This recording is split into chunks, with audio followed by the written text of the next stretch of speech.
I wonder if you can relate to this. You know, I've taken freedom for granted most of my life. On the one hand, I've been told that if it's going to be, it's up to me. And that's really motivated me to be creative and really work hard on achieving my dreams.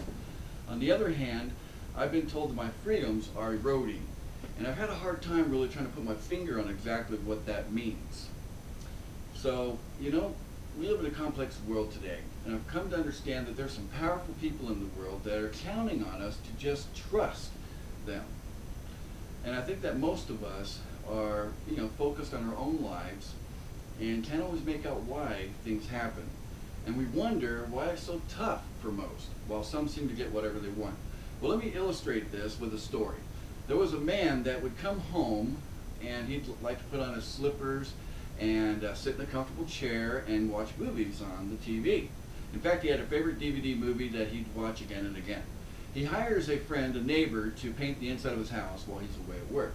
Now, so on the first day, the husband comes home and he's quite pleased with the work of the painter so far. On the second day, the wife tells the husband that she's missing a $100 bill that she thought she put on the dresser in the bedroom, and then she looked everywhere for it. So the man mentions it to the painter and asks him to keep an eye out for it. Now the man goes to put his slippers on the third day, and he can't find them anywhere. So, you know, that comfortable chair, it just wasn't the same without those slippers on. He tells the painter that things seem to be going missing, like the $100 bill, and now the slippers, and the painter just shrugged his shoulders and just said, I don't know what could have happened. And you know, to get back into a routine of things, the man plans to watch his favorite movie on the fourth day, and he can't find the DVD anywhere. So, first thing the next day, the man comes right out and accuses the painter of stealing from him, and just as emphatically, the painter denies everything. Now, on the fifth day, the painter's done with the job and demands final payment, and the man pays him for the job, and then he goes to sit in his chair, only to discover that his chair and his TV are gone. So he rushes right over to the painter's house, and of course no one is there. And then he goes back much later that night. You can see the painter through the front window, watching his favorite movie, on the man's TV, sitting in the man's chair, wearing the man's slippers, and drinking a six-pack of beer, which he probably bought using the wife's $100 bill.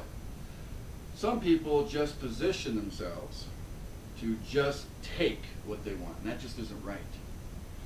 You know, but when you start to understand the nature of things, then you can begin to put your finger on exactly what's happening to us. We've learned by sad experience that it is the nature and disposition of almost all men that as soon as they get a little authority, as they suppose, they immediately begin to exercise unrighteous dominion. Now, another way to sum up the nature of man is power corrupts, and absolute power corrupts absolutely. Now, for the nature of government, George Washington said, government is not reason, it's not eloquence. Government is force. And like fire, it is a dangerous servant and a fearful master. The proper role of government is to protect the general welfare of its people and to secure their liberties. Now, like the usefulness of fire, government's needed. Yet how foolish would it be to start a fire for any purpose and not watch it carefully? We must watch and maintain good government which is run by men prone to abuse their power, or the results will be more devastating than a fire unchecked. Generally speaking, we the people have been asleep while the fire of government is raging, consuming everything we hold precious. Our founding fathers understood just how evil tyranny is to a people under its power. Now, while the British government was not the worst case of tyranny in the history of the world, it was bad enough that our founders risked everything to declare independence from it. And they were inspired to replace that government with one that was based on the principles of freedom. Now look at how far we've advanced because of freedom. Now let's talk about the best standard on earth to define freedom. Is there a better standard than the Bill of Rights to define freedom? I don't think so. And wouldn't it be great if everyone that was elected would serve within the limitations set forth within the Bill of Rights? I'm afraid that most of us are not aware of how our freedom is being stripped away little by little because we don't understand our rights. You know, it only takes 5 minutes to read the entire Bill of Rights. When's the last time you read the Bill of Rights?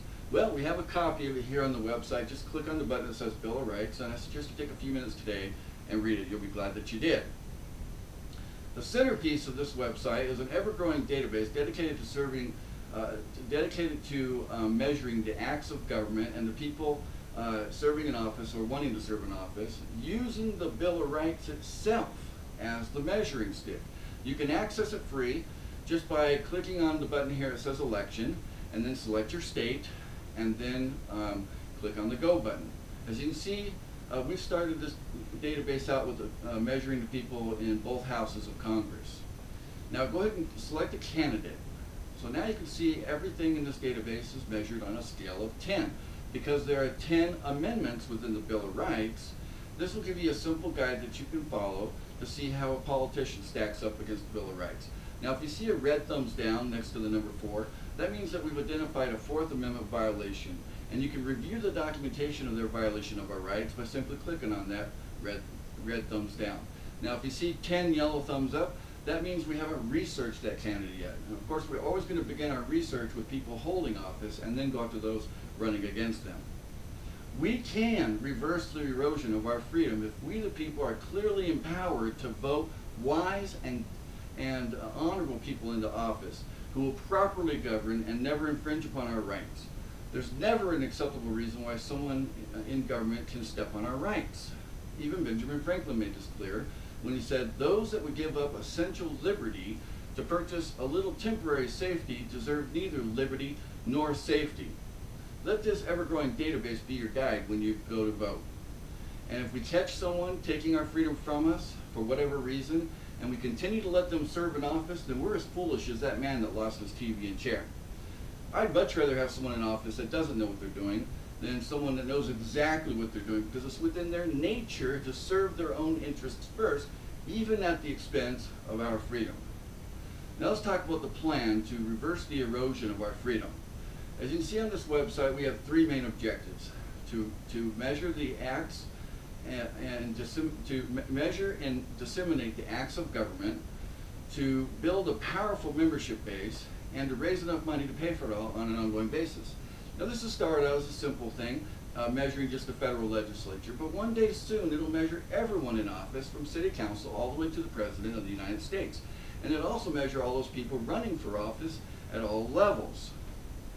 Now, let me tell you the scope of this. We have 1 president and 535 legislatures at the federal level. We got 50 states, each with a governor, and 4 or 5 seats at the state level. And each state also has its own House and Senate.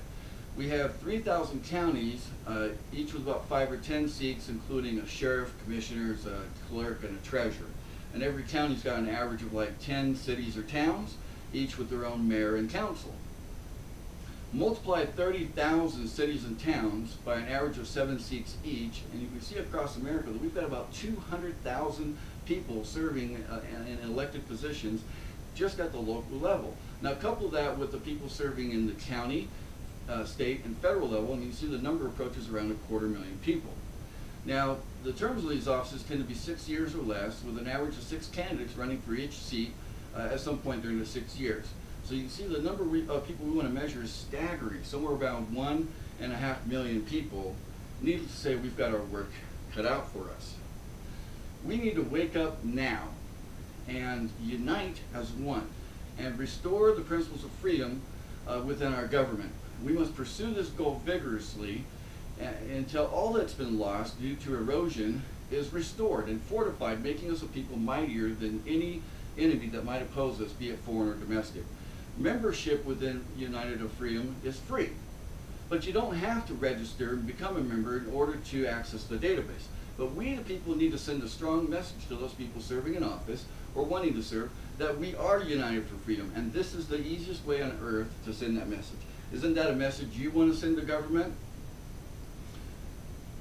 You know, uniting for freedom is going to make history, and you can be a part of that. And membership has its benefits. As you can see here, we have a goal of raising 100 million Americans to join our ranks, making us the most powerful force on earth for the sake of freedom. General membership in United for Freedom is free, and it only takes about 30 seconds to join online. Simply fill out the membership form. Stand with us, united for freedom.